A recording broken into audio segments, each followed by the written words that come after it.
thank you all for being here. It's really exciting because this is year number 3, and we're going to be talking about so many different things. But what I get to talk about today for you is about what you deal with every day. It's the world of you going in, and you have regulators coming by. You have, you know, your team who's calling on you. We got to get this done. We got to get this report out. This is the day. What I'm going to just talk about is your current pain points. And you guys can stop me if you feel like any of this is going to be too tough. But we as an industry, we've had it pretty good for a while, right? So we've had it was about 3-4 years ago now. We started off with a session at one of the conferences saying, "Is this as good as it gets?" Well, then the next year came and it was like, well, this is still pretty good. Well, the next year, well, this is still pretty good, you know. So we're like on year number 4 now saying, okay, we're not going to call it that session anymore, but things are, we know, starting to turn. And the pendulum will swing again.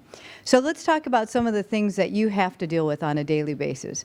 So we have the macroeconomic factors that are always a part of what we deal with. So you should be looking at your newspaper. You should be, you know, the news on the online. You get it from all of your teams, your economic forecasts. We think about that all the time. We have the car industry that we have to deal with, whether it's part of what the vehicle mix is going to be or what the incentives are. That's something that we look at on a regular basis. You have your portfolio to take care of, and more today, we also have cybersecurity. So that's a new one that we'll talk about in just a moment. So is that pretty good? Have you guys ever seen a Wordle, it's called? Usually what we do is with a text message, you can say, okay, what's your biggest pain point? You would text it in, and depending on how many people say something, this would show up. I know, Elizabeth, you've seen this done before. I just did it for you just because I knew we wouldn't have enough time. So that's what this is here. So here are some real stats. I'm going to kind of bore you with a little bit of these, but these are things that as an industry we know we have to deal with. So this is from the AFSA, the Vehicle Finance Board, and a little bit of the NADA issues as well. So if you look at this, and I'm not expecting you to look at it, I'm just going to kind of summarize it very quickly for you. So these are the pain points that we've been tracking for the last 4 years. I will be starting up survey number 5 soon. There is no surprise here in the fact that regulatory issues are still at the top. In fact, exams and enforcements, no surprise, are way up there at the top. But there will be 4 different ways, and I'm going to explain how you can look at this data because you will get copies of it, and then you can take it back and kind of explore it with your teams. This is the survey that will show you here, in this particular, right here. You can look at the mean on that. Then you can look at, you can't see it where you are, the top 2 box. So knowing that a score is 1 to 5, these are the scores that are 4 and 5, so it's a little bit of a different look. I'll also show you who they were asked one top concern. So exams and enforcement, again, are always number 1, but for the first time, we had the cybersecurity come up, and it debuted as a second most important issue. So it is something for you guys to all consider. Then the last way we'll look at it is I compare it over the years. So the numbers that have gone down and the items and the challenges that have gone up as well. So these are some of the things. We'll talk about it with Barrett, for example. He's going to talk about changes in used car values. And those are things that have actually, not surprisingly, with the way things are going, starting to become bigger concerns. So again, I'm not asking you to look at this, and you won't be tested on this at all right now, but these are some interesting facts that we're trying to track. And again, this is with the AFSA Vehicle Finance Board, so a lot of people here in this room are a part of that. The dealer concerns we also track. So NADA does the exact same survey, and then they compare their dealer concerns. So these are your clients, so for the most part. So these are the ones that they're looking at. So again, lender relationships here came up as their number 1 issue. So we all think things are pretty good right now. We think that the pendulum has swung so that the dealers are actually in control. But I was surprised to find that even last year they saw that as their number 1 concern.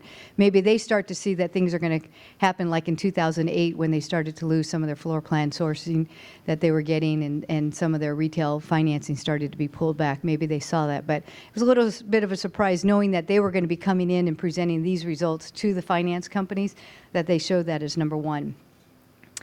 The next slide here is some of the opportunities. So technology improvements were actually number 1. And it has been for a while. So again, you see the mean, you see the top 2 box when you get it, you'll see the opportunities that are picked as the number 1 choice. Alternative data debuted as number 2. So this was something that's very interesting. And, you know, FICO has the alternative data score that they've created as well. These are things that you read about all the time now in the paper, right? You're going to see all these new companies going after that. And you'll see some of that more and more at these conferences that we do as well. What's gone up? What's gone down? Again, I'm not asking you to read them all. And the top dealer opportunities. Here it was interesting. Their top dealer opportunity was lender loyalty programs. Was their #1 opportunity that they saw. So interesting. E-contracting, gosh, shows up there every single year, doesn't it? You know, it's been there for, I don't know, 15 years we've been talking about that. So those are some concerns, again, that you can, and concern or challenges and opportunities that you can take a look at. So then what we did is we asked you guys some questions. Not everyone filled it out, but we got a fairly, you know, representative group of all of you here. So the first thing is we asked two questions about kind of industry trends. And not a surprise here, we said that, hey, look, we need to, over time, we are going to limit or reduce the amount of time in the dealership to buy and finance a car. It was quite surprising at how much you guys thought that would change, but that was pretty good. Because there are a lot of things, and I don't know if you saw in Automotive News this week that Mike Jackson from AutoNation was still talking about the financing is really holding things up still because of the paperwork. A lot of that, I told the guy in the plane next to me who was trying to give me all the advice to share with you about his last purchase at the dealership. And he said, oh, you guys require too much paperwork. It's not like the finance guys want to do that for you. It's required by law. So you go to your state and go talk to them about all the, you know, 75 documents that possibly could be required. The next one we asked was about the factors that would possibly reduce it. Now, this was a little bit of a surprise. Now, I'm just going to summarize it because, you know, again, you'll get a copy of it later. At the end of this year, I actually don't know what it says. There's really nothing that sticks out and says this is what's going to do it. You can see there was the only thing that maybe stood out a little bit right there was a little disappointing because I serve on the AFSA Education Foundation, was that a knowledgeable consumer was 50% of you thought would not help the situation.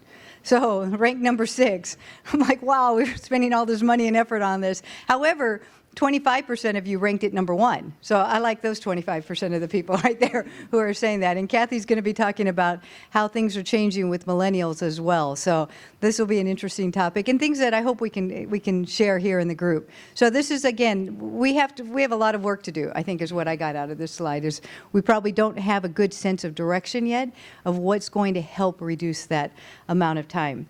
For you personally, about 60%, 2/3 of you still want to buy a car at a dealership. I'm surprised. I think those are probably car guys, you know, maybe. I don't know. It's because they're old? Oh, okay.